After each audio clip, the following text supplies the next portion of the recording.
Alleva Forum è l'evento organizzato dal Consorzio del Parmigiano Reggiano a Modena, una serie di convegni in cui si è parlato a 360 gradi del comparto, dal benessere animale alla sostenibilità all'alimentazione.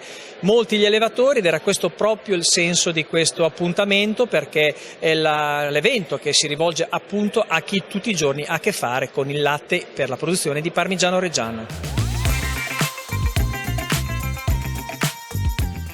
Allevo ovvero una serie di appuntamenti tecnici che il Consorzio del Parmigiano Reggiano ha realizzato a Modena, quindi in diverse sale tanti argomenti che riguardano il mondo del parmigiano, dalla sanità alla produzione all'alimentazione. Ha raccolto tecnici ma anche tanti agricoltori. Certo, soprattutto agricoltori, perché è un'iniziativa rivolta alla parte iniziale della filiera, cioè l'allevamento e la campagna. Infatti si chiama Alleva Forum, perché qua non parliamo né ai consumatori né ai casari, parliamo agli allevatori, in una logica di filiera che richiede che lungo tutto il percorso, dalla campagna alla stalla, al latte, al formaggio, ci sia una logica uniforme, coerente, che è sempre stata quella di produrre latte di grande qualità con i requisiti specifici che servono per un prodotto un po' complicato come il Parmigiano Reggiano. Ma da vari anni abbiamo capito che è sempre più importante anche che l'allevamento garantisca tutta una serie di modi di lavorare che, al di là della ripercussione sulla qualità, attengono alla qualità del processo, benessere animale, uso prudente di farmaci, sostenibilità. Questi sono infatti i temi che abbiamo voluto portare all'attenzione degli allevatori e degli operatori con questa operazione, questa giornata, che è una giornata di incontri fra allevatori, consorzio, specialisti. Insomma, la maggior parte dei relatori dei 15 seminari sono di altissimo livello nazionale e non solo, proprio per sottoporre agli allevatori, segnalare agli allevatori l'esigenza di evolvere continuamente le tecniche di allevamento. Oggi allevare delle vacche al livello a cui vengono allevate qua veramente richiede una quantità di tecniche di conoscenza importante, per cui formazione e poi anche incontri, insomma, perché anche l'esperienza è importante. Ogni allevatore ogni giorno risolve tanti problemi nella sua stalla e condividere le soluzioni o le non soluzioni con altri colleghi può contribuire a far crescere il sistema.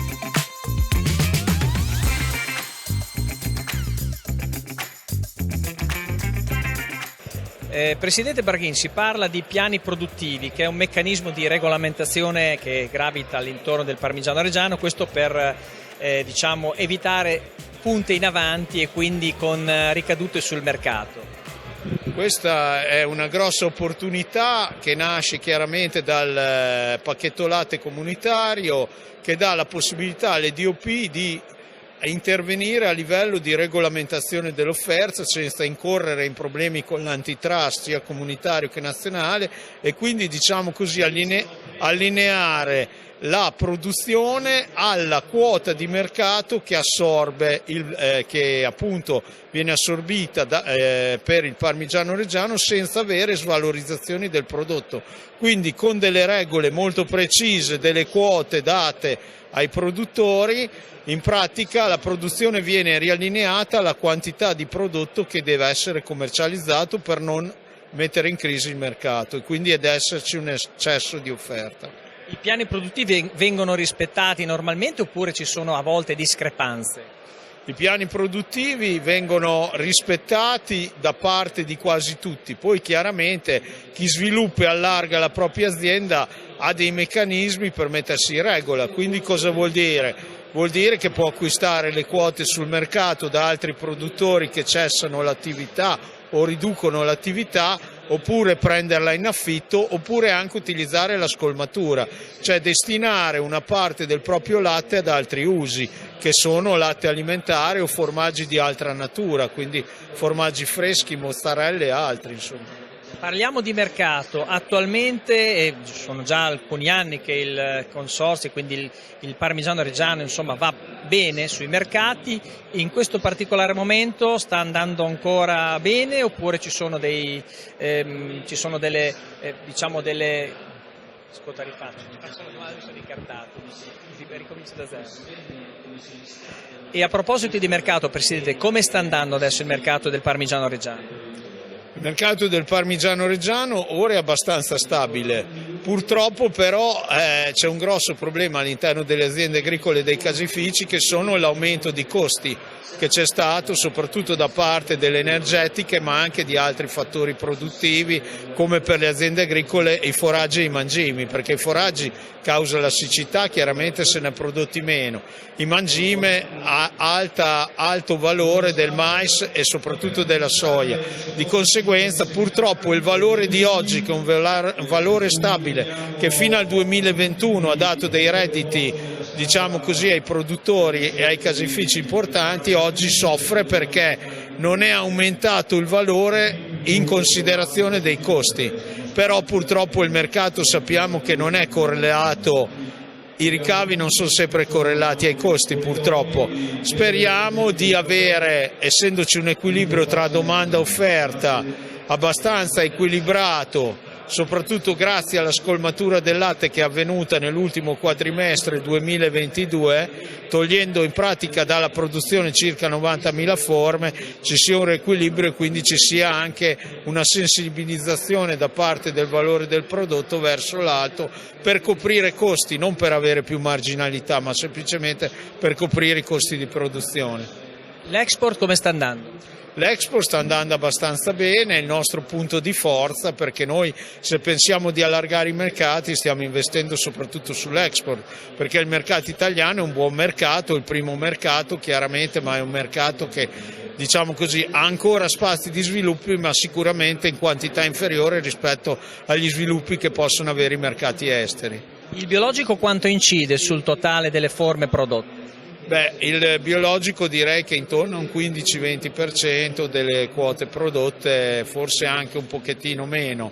È chiaro che negli ultimi anni c'è stato uno sviluppo anche in quel senso. Utilizzo degli antibiotici nel settore zootecnico, se ne parla da tempo e si parla soprattutto della sua riduzione. A che punto siamo e soprattutto attualmente qual è, quali sono i passi che sono stati fatti per ovviare questo utilizzo e ovviamente utilizzare pratiche diverse che evitino questi farmaci? Allora, la quantità di antibiotico che si usa spesso è relativa rispetto a quanto si è fatto finora, e noi come Italia purtroppo non siamo messi in una posizione particolarmente felice. Da quando però è partita la ricetta elettronica e tutto il lavoro sulla ricetta elettronica, che è cominciato nel 2015-2016 ma è diventato poi cogente nel 2019, molto lavoro è stato fatto.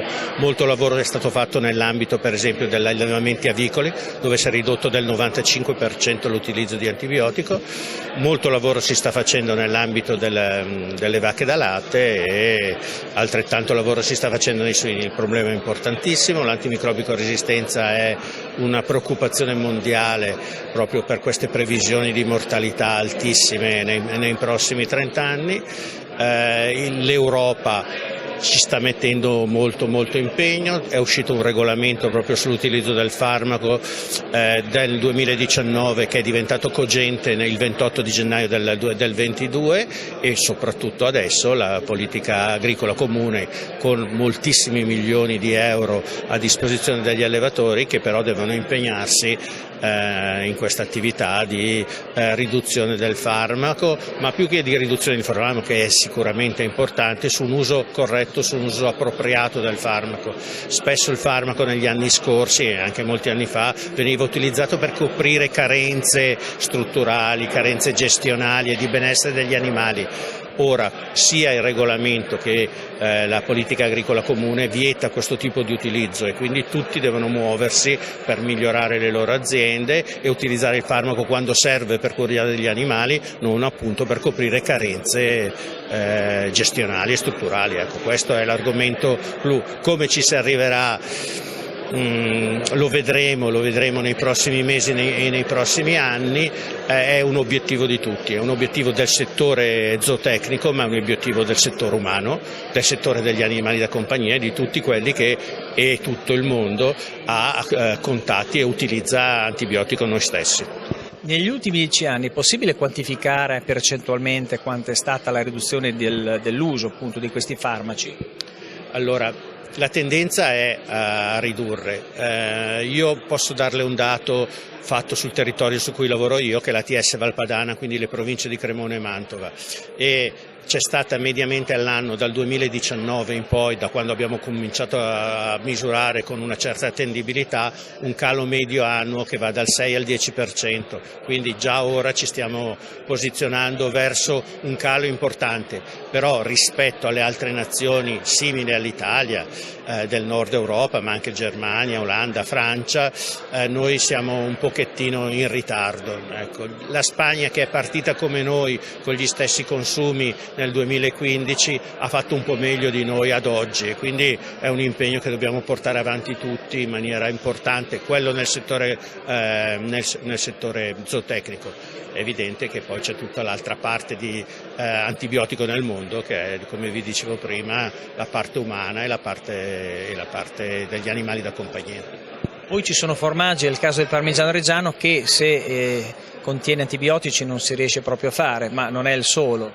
Tutti i formaggi non riescono a caseificare se c'è una percentuale di antibiotico, ma il problema grosso dell'antimicrobico resistenza, cioè del fatto che i batteri resistono e sopravvivono in presenza di molecole che dovrebbero distruggerli, non è legata tanto alla quantità ma è alla presenza, e quindi il contrasto non è tanto su un livello elevato di antibiotico presente nei residui di origine animale, ma è mirato a non avere proprio anche percentuali molto minime nell'ambiente, e quindi si parla di un problema globale proprio perché è l'ambiente che non deve essere contaminato dalla presenza di queste molecole.